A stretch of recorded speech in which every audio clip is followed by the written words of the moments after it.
Hello everyone, Deb Floros for Jesse James Beads. Let's make a beautiful butterfly and bird necklace from the Wildflowers Magical Mystery Bead Box from April.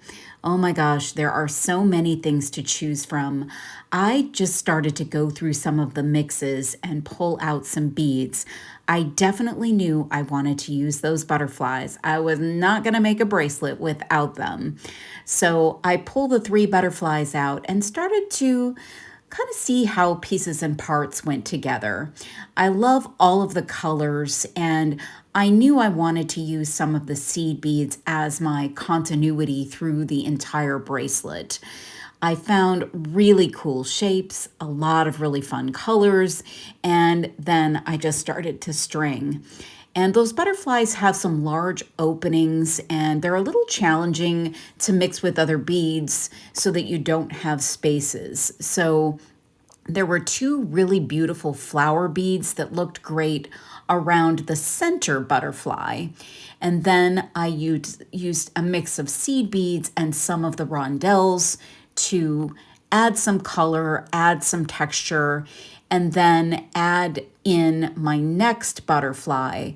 And I ended up kind of doing both sides of each of the butterflies first, just to make sure that everything was fitting together before I strung the entire rest of the bracelet on one side. So here's my focal section, lots of color, lots of texture, and those beautiful, incredible cloisonne butterflies.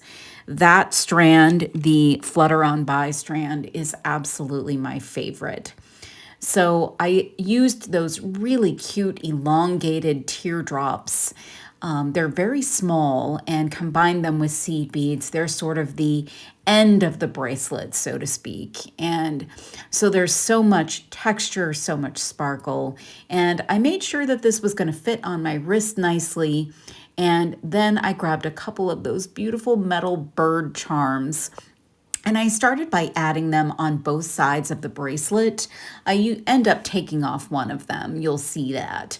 But I'm creating a seed bead closure with a lobster claw. So one side of the bracelet is just a string of seed beads, and I'm pushing the wire back through the crimp tube and through the first bead and where that charm is. And I'm just creating a little loop of seed beads, and that will be where we'll attach our lobster claw.